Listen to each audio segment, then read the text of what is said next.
To find your purpose in life is no simple task. Some go their entire life searching for it, while others find it immediately. And some, like Melenoe, are born for it. Death to Kronos.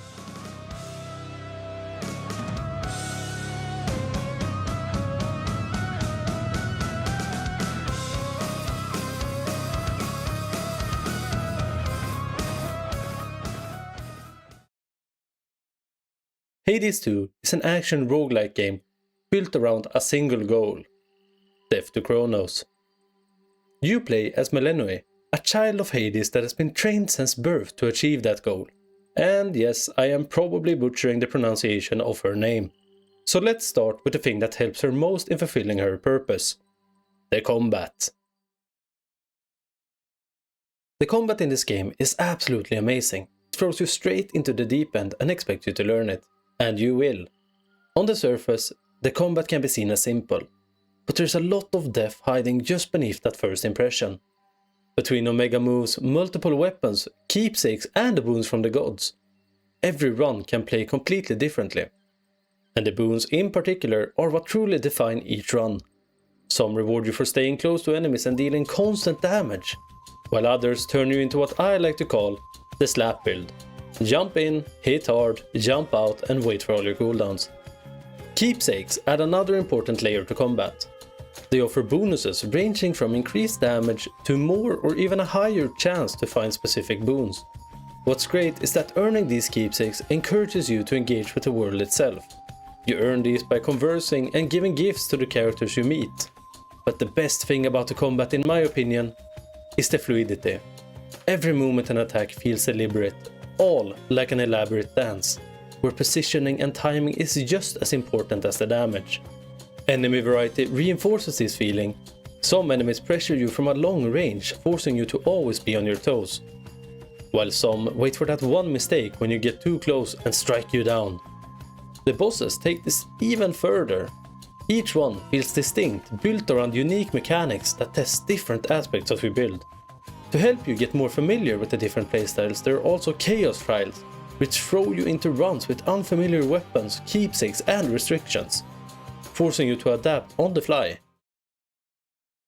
So the combat is satisfying, deep and rewarding, but does the environment and atmosphere match up?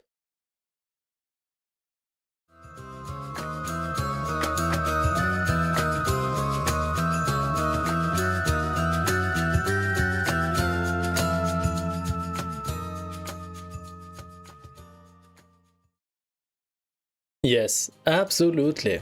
The environments are stunning, with each area feeling unique and adding new twists to keep it fresh. Even by my 40th run, I did not feel tired of the locations. The woods of Erebus makes for a perfect starting area. It gives you a sense of familiarity, but also keeps you on edge with that creeping uncertainty about what's around the next corner. And around the next corner, the uncertainty comes flooding in as you end up in the depths of Oceanus. I won't spoil every location, you deserve to experience them for yourself, but I will say this: you will not be disappointed. Elevating all of this to the next level is the art style. It's absolutely gorgeous and makes everything feel unique.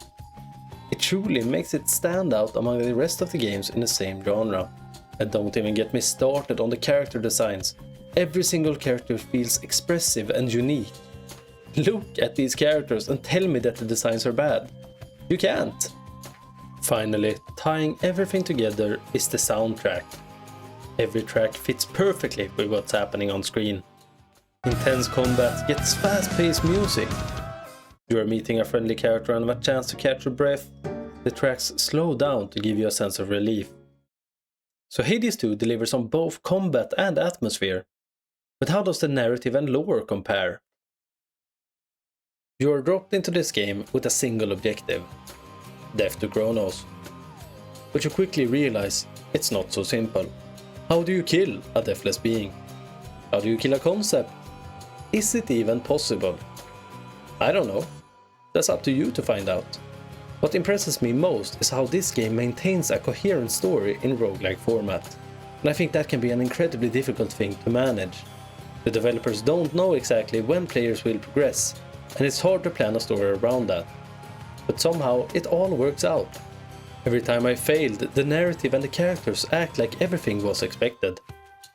And when I finally managed to accomplish something, it felt like I had hit the perfect story beat. At no time during my playthrough of the game did it feel like I did anything too fast or too slow. The characters also do an amazing job at propelling the narrative forward. You are quickly invested in these characters and they're part of the overarching story. But I can't talk more about the characters without going into lore. Hades 2 is based on Greek mythology. Surprise, surprise. But instead of ripping characters and storylines straight out of the myths, the game interprets them in its own way, giving them depth that actually lives up to the legends. So, you have now finished the main story and dealt with the Chronos problem. Is it worth it to dive into more runs? What's even left for completion? The game has a mechanic called the Fated List of Minor Prophecies, and I would bet that most people won't finish it by the time they finish the game. I certainly did not. I was missing a bunch, like specific weapons I needed to beat the game with, acquiring specific boons that you need to plan around, or character quests that might not appear unless you give the character enough gifts. And even though I love the game, these prophecies almost broke me. I spent hours doing run after run trying to trigger specific conditions for some boons, or going for completing all the specific character prophecies. I would recommend taking a look at the list and picking a challenge that sounds fun, but I would not recommend doing all of them, unless you want to lose a lot of hours. Or you're a completion freak, like me. Outside the prophecies, the only major completion content left is engaging more with the characters and world. Just like with prophecies, I had a lot of characters I had not interacted with enough, and it took a long time to fill out every relationship and experience every affection event. I will have the same advice here. I would not recommend maxing out affection for every character. It takes an insane amount of resources and time. Just focus on the characters you like and don't stress about seeing it all. So after all this, how should you experience Hades 2? I recommend playing through the main story, and if you still want more, push through to the epilogue. If you want a challenge, the minor prophecies are perfect. If you want more world and character depth, focus on the affection system. I definitely think everyone should experience the incredible game that is Hades 2. But I don't think everyone needs to commit to the countless hours required for 100% completion. But before you attempt any of that, there's one glaring issue to deal with.